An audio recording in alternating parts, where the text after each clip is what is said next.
तो बच्चों आज अभी हम वेटरनरी फार्माकोलॉजी में सेकेंड ईयर सेकेंड सेमेस्टर में वेटरनरी फार्माकोलॉजी में अपना जो लेक्चर है वो है हेवी मेटल्स, भारी धातु, जिनका उपयोग जो है पशु चिकित्सा में औषधि के रूप में करते हैं। तो अभी पहले लेक्चर में जो इसका जो लेक्चर था पहला, उसमें अपने एल्यूमिनियम, लेड, जिंक और कॉपर और एक सिल्वर, इनके बारे में अपने पढ़ा था। अब आगे इस लेक्चर का जो कंटिन्यूशन में है वो नेक्स्ट यौगिक है वो है मरकरी यानी पारा, जिसको हाइड्रेगायरम या Hg पारा, ठीक है। तो पारे के बारे में पढ़ेंगे कि इसके ये पारा जो है इसके कितने यौगिक हैं। इसके 3 यौगिक हैं, मर्क्यूरस क्लोराइड, मर्क्यूरिक आयोडाइड और एक है मर्क्यूरोक्रोम। ये 3 यौगिक है इसके। तो इसके औषधि के रूप में कैसे यूज करते हैं उसके बारे में अध्ययन करना है। तो सबसे पहले मर्क्यूरस क्लोराइड, यानी इसको केलोमल भी कहते हैं, इसको केलोमल भी बोलते हैं, हिंदी में इसको रस कपूर बोलते हैं। यानी मर्क्यूरस क्लोराइड को केलोमल कहते हैं, हिंदी में रस कपूर बोलते हैं इसको। ये हल्का सफ़ेद रंग का गंधहीन स्वादहीन पाउडर है, लेकिन ये वजन में भारी होता है। पारा देखो, पारा भारी होता है। ये कुत्तों में प्रगेटी के रूप में, दस्तावर्ग औषधि के रूप में काम में आता तथा इंटेस्टाइनल एस्ट्रिंजेंट यानी इंटेस्टाइनल एंटीसेप्टिक, इंट्राइटिस, इंटेस्टाइन की इन्फ्लेमेशन को इंट्राइटिस बोलते हैं, तो उसमें एंटीसेप्टिक का काम भी ये करता है। लेकिन इसका उपयोग जो है वो अकेले, इसका नाम है केलोमल, अकेले केलोमल का उपयोग नहीं करना है। इसके साथ में या तो सोडियम बाइकार्बोनेट, मैग्नीशियम सल्फेट के साथ मिला के करते हैं इसका, ताकि इसका जो इसकी उपयोगिता बढ़ जाती है, यानी इसका मेडिकल एफिशिएंसी इसकी बढ़ जाती है। अगर इसको एक्सटर्नली लगाते हैं बाहरी रूप से, तो ये एस्ट्रिंजेंट, एंटीसेप्टिक, स्टिमुलेंट और डेसिकेंट। एस्ट्रिंजेंट का मतलब एक्सटर्नली जब करोगे तो एस्ट्रिंजेंट का मतलब है ब्लीडिंग वगैरह रोकता है। एंटीसेप्टिक कीटाणु जीवाणुओं को मारता है। स्टिमुलेंट यानी घाव को जल्दी भरता है, घाव जल्दी भरता है, स्टिमुलेट करता है भरने के लिए। और एक उसका डेसिकेंट, डेसिकेंट का मतलब है कि जो घाव है या मान अल्सर वगैरह होता है उनके अंदर जो फ्लूइड आता है, जैसे पहले आपको वीपिंग अल्सर बताया था, जैसे पीछे लेक्चर में। वीपिंग अल्सर का मतलब है, वीपिंग का मतलब होता है रोना, जब आदमी रोता है तो उसके आंसू आते हैं। तो ऐसे ही अल्सर में जब लिक्विड निकलता है, मतलब फ्लूइड निकलता है, तो वो उसको वीपिंग अल्सर बोलते हैं। इस तरह से मान लो इसका उसको डेसिकेंट का काम करता है, उसको सोख लेता है, जो लिक्विड आता है उसको सोख लेता है, तो घाव जल्दी तैयार होता है। आंतरिक रूप में इंटरनली अगर इसको देते हैं ओरली, तो ये परगेटिव का काम करता है, परगेटिव दस्त लगाने का काम आता है। डायूरेटिक, पेशाब ज़्यादा बनता है, डायूरेटिक। कोलेगोग का मतलब होता है बाइल, पित्त जो है, गाल ब्लैडर का पित्त जो है उसकी मात्रा जो ज़्यादा बढ़ाता है, यानी वो हो गया कोलेगोग। एक होता है intestinal antiseptic, intestinal antiseptic, diarrhoea वगैरह में ये इंटेस्टाइन में इन्फ्लेमेशन होता है, एंटीसेप्टिक का काम करता है, इन्फ्लेमेशन वगैरह कम करता है। और एक होता है इसका काम एंटीफ्लोजिस्टिक के रूप में। एंटीफ्लोजिस्टिक का मतलब होता है एंटी इन्फ्लेमेटरी, सोजन को कम करना या बुखार को कम करना, इसको एंटीफ्लोजिस्टिक बोलते हैं।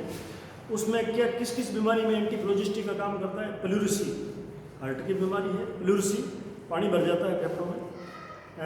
मेनिंजाइटिस, मेनिंजाइटिस होता है दिमाग का, inflammation of meninges of brain, brain के मेनिंजेस होता है उनमें इन्फ्लेमेशन होता है, मेनिंजाइटिस बोलते हैं। ज़्यादातर बीमारी जो है ऊँटों में पाई जाती है मेनिंजाइटिस। पेरिटोनाइटिस, पेरिटोनियम का इन्फ्लेमेशन। आपको पेरिटोनाइटिस मैंने जब इंजेक्शन बताए थे IV सबकट, तो एक इंजेक्शन बताया था इंट्रा पेरिटोनियम, यानी पेरिटोनियम के नीचे स्किन के नीचे मसल्स के नीचे पेरिटोनियम फिर ऑर्गन आते हैं, तो वो पेरिटोनियम का इन्फ्लेमेशन हो जाए तो उसमें भी ये काम आता है। पेरिकार्डाइटिस यानी inflammation of pericardium of heart यानी पेरिकार्डाइटिस, हार्ट का इन्फ्लेमेशन। इन चीज़ों में ये एंटी प्रोजेस्टिक का काम करता है, एंटी इन्फ्लेमेटरी का काम करता है। एक ड्रोप्सी जैसी परिस्थिति है ना, ड्रोप्सी मतलब पानी भरना। ड्रोप्सी का मतलब पानी भरना किसी ऑर्गन में, किसी पोर्शन में। जैसे ब्रिस्केट रीजन है, पशुओं में अगर कोई सुई वगैरह खा लेता है कई बार, तो ब्रिस्केट रीजन जो है नीचे वाला पोर्शन है, यहाँ गादी बोलते हैं, नीचे वाली नीचे गादी से होती है ना, गले के नीचे दोनों टांगों के बीच में, उसमें पानी भर जाता है कई बार गले में पानी भर जाता है, साइड में गले में। तो इस तरह की ड्रॉप्सी कंडीशन होती है, तो उसमें अगर इसको देते हैं, कैसे देंगे इसको डिजिटलिस और सिक्विल के साथ में काम में लेते हैं, सिक्विल या डिजिटलिस के साथ में काम में लेते हैं, तो वो पानी जो शरीर का बाहर निकल जाता है। एक इसका मेन जो उपयोग है वो ओपेसिटी ऑफ कॉर्निया। कॉर्निया की जो कॉर्निया है, जो सामने आप देख रहे हो कॉर्निया, उसकी ओपेसिटी हो जाती है, यानी सफ़ेद हो जाती है। वो भेड़ों में, बकरियों में, ये जब जंगल में चरने जाते हैं तो इसमें आग वगैरह का दूध वगैरह या कोई कांटे वगैरह लग जाते हैं, तो उससे ये ओपेसिटी आ जाती है, जिससे पशु देख नहीं पाता है। उस टाइम में अगर अपने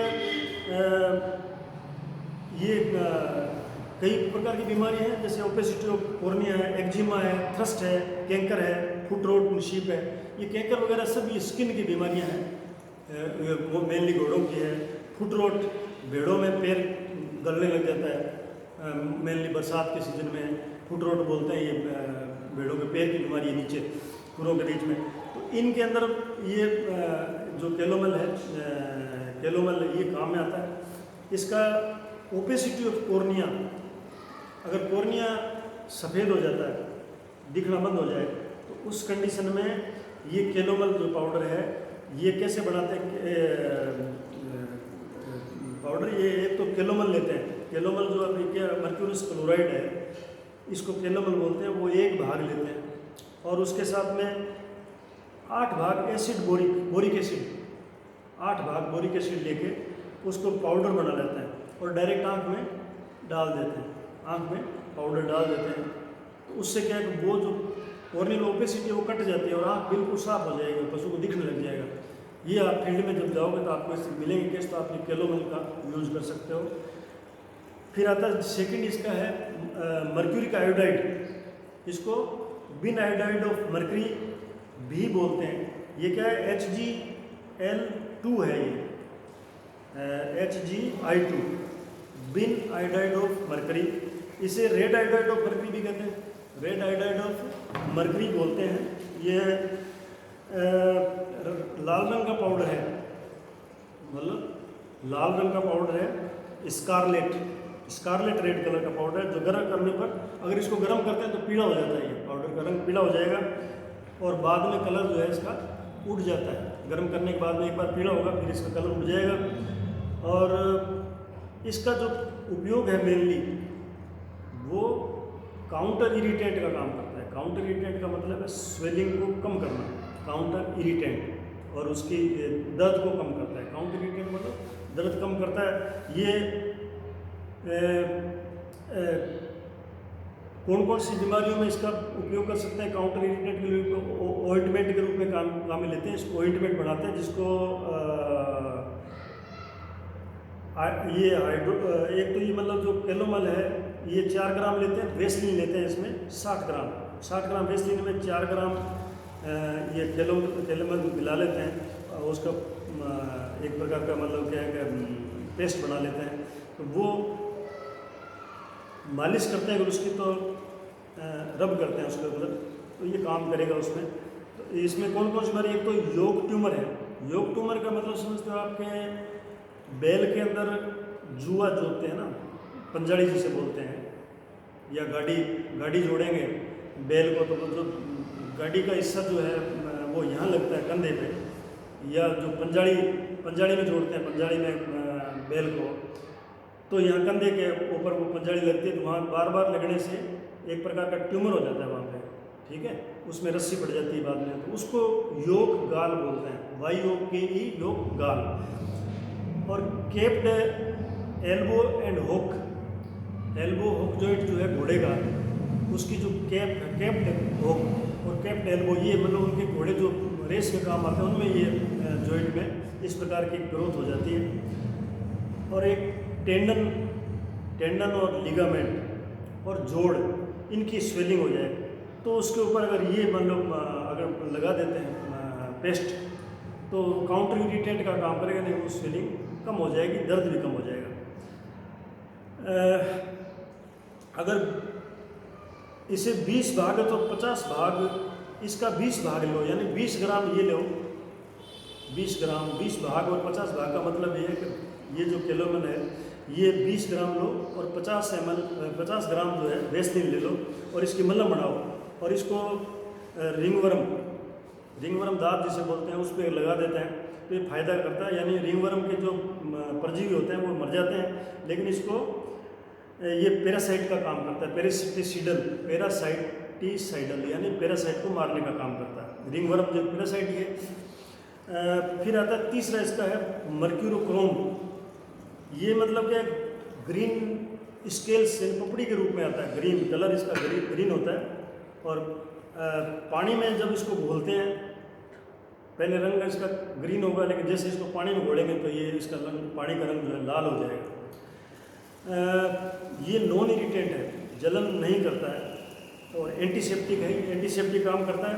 घाव में अगर मान लो इसको 0.5 से 2% का घोल बना लेते हैं इसका वाटर में, तो डिस्टिल वाटर में, तो ये कंजक्टिवाइटिस और ओटोरिया में, ओटोरिया के काम आता है। ओटोरिया होता है इन्फ्लेमेशन ऑफ ईयर, कान का इन्फ्लेमेशन दस होता है जिसमें कई बार मवाद निकलती है कान में से, उसे ओटोरिया बोलते हैं। और ये कंजक्टिवाइटिस आंखों की बीमारी है, इन्फ्लेमेशन ऑफ कंजक्टाइवा। ये जो कंजक्टाइवा है ये आपका ये पुतली, इसे कंजक्टाइवा बोलते हैं। इसका इन्फ्लेमेशन हो जाए तो उसमें भी इसका सॉल्यूशन जो है 0.5 से 2% का सॉल्यूशन जो डिस्टिल वाटर मिला के वो लगाने से। दूसरा क्या है कि ये घाव को साफ करने का काम आता है। जैसे मान लो कान में ओटोरिया हो गया तो उसके अंदर ये डालोगे तो उसको साफ कर देगा। ये हो गया आपका मरकरी के बारे में, पारे के बारे में, जिसके 3 यौगिक थे उसके बारे में हमने अध्ययन किया। अब एक आता है लोहा यानी आयरन जिसे बोलते हैं, फेरस का शॉर्ट फॉर्म है Fe। अब इसमें कौन कौन से मतलब साल्ट हैं फेरस में? एक तो साल्ट है फेरस सल्फेट, इसको हरा कशिश भी बोलते हैं। फेरस सल्फेट जो है इसको हरा कशिश बोलते हैं। क्रिस्टल पाउडर के रूप में होता है, क्रिस्टल या पाउडर के रूप में पारदर्शी होता है। पारदर्शी मतलब बिल्कुल साफ है एकदम, आप आर पार देख सकते हो उसके, उसे पारदर्शी बोलते हैं। जिसके दोनों साइड में इधर से देखो तो उधर वाला दिखता है। तो इसके उपयोग क्या, एक तो हीमेटिनिक है यानी ब्लड बढ़ाने का काम आता है, ब्लड बढ़ाने का काम आता है। रक्तवर्धन का मतलब है ब्लड को क्वांटिटी बढ़ाता है, ब्लड बढ़ता है। तो इसको रक्तवर्धन में सोडियम बाइकार्बोनेट के साथ में या ट्रेस एलिमेंट जो है जैसे कैल्शियम, मैग्नीशियम, मैंगनीज, कॉपर, इनके साथ भी इसको मिला के देते हैं। जो इसकी डोज क्या है? इसकी डोज है केटल में 8 से 15 ग्राम, हॉर्स में 2 से 8 ग्राम, शीप गोट पिग में 0.6 से 2 ग्राम, कुत्ते में 0.2 to 0.3 ग्राम। ये इसकी डोज है हिमेटेनिक के रूप में। रक्तवर्धक की उपयोग कब करते हैं? जब जानवर कमज़ोर हो या हीमोग्लोबिन की मात्रा ब्लड में कम हो या उसको एनीमिया हो, ब्लड की कमी हो, या कई बार चोट लगने से रक्त ज़्यादा बह जाता है, इंटरनली एक्सटर्नली चोट लगने से रक्त ज़्यादा बह जाता है तो ब्लड की कमी होती है, तो भी अपने ये देते हैं। पेट में अगर वर्म्स हो, कीड़े हों, पेट में कीड़े हों, परजीवी जो बोलते हैं इंटरनल, तो वो भी मतलब क्या है, उसकी वजह से भी पशु एनीमिक हो जाता है, ब्लड कम हो जाता है, तो अपने इसको काम में लेते हैं। अगर घोड़ों में एस्केरियोसिस घोड़ों में ये परजीवी है पेट में, तब भी इसको वो ब्लड कम होगा इसलिए उसको हिमेटेनिक रूप में देते हैं। कई बार क्या कब्ज होता है ना, कब्ज के दस्त, क्रोनिक डायरिया, जो कई बार कहीं दवाई देते हैं नहीं होता, तो अपन उसमें इसको काम में ले सकते हैं इंटेस्टाइनल एस्ट्रिंजेंट के रूप में। जोन्स डिजीज जो है, एक जोन्स डिजीज बोलते हैं, जिसमें डायरिया कंटिन्यूस लगता रहता है लंबे टाइम तक, तो उसमें जो है ये काम में लेते हैं। उसमें फेरस सल्फेट 8 ग्राम, कॉपर सल्फेट 300 ग्राम और dilute sulphuric acid 8 ml, dilute sulphuric acid जो होता है उसको 8 ml, टिंचर जिंजीबेरिस 8 ml और पानी 300 ml, इनको मिक्स करके ये एक सॉल्यूशन बनता है जो उसको ओरली दे सकते हैं, ये डेली दे सकते हैं एक बार। फिर इसके अंदर सेकंड यौगिक है फेरिक क्लोराइड। फेरिक क्लोराइड ये नारंगी पीले रंग का, गंधहीन स्वाद में तीक्ष्ण क्रिस्टल होते हैं, गंधहीन होता है, तीखा इसका स्वाद होता है, क्रिस्टल होते हैं इसके। और इसको किस काम में लेते हैं? ये 2 प्रकार के द्रव्य बनाने का काम आता है, 2 प्रकार के द्रव्य बनाने का काम है। एक तो लाइकर फेरिस पर क्लोराइड, लाइकर फेरिक पर क्लोराइड लिक्विड बनाते हैं इससे, एक टिंचर फेरिक पर क्लोराइड। ये 2 प्रकार के लिक्विड जो है द्रव्य जो अपने बनाते हैं, जो मेडिसिन में काम आते हैं, तो मैं इसका मतलब फेरिक क्लोराइड का काम लेते हैं। तो अगर लाइकर फेरिक पर क्लोराइड अगर अपने बनाएंगे तो फेरिक क्लोराइड 15 ग्राम लेंगे और वाटर लेंगे 100 ml, अर्थात 15% सॉल्यूशन फेरिक क्लोराइड का जो है उसको बोलते हैं लाइकर फेरिक पर क्लोराइड। लाइकर फेरिक पर क्लोराइड 15% सॉल्यूशन।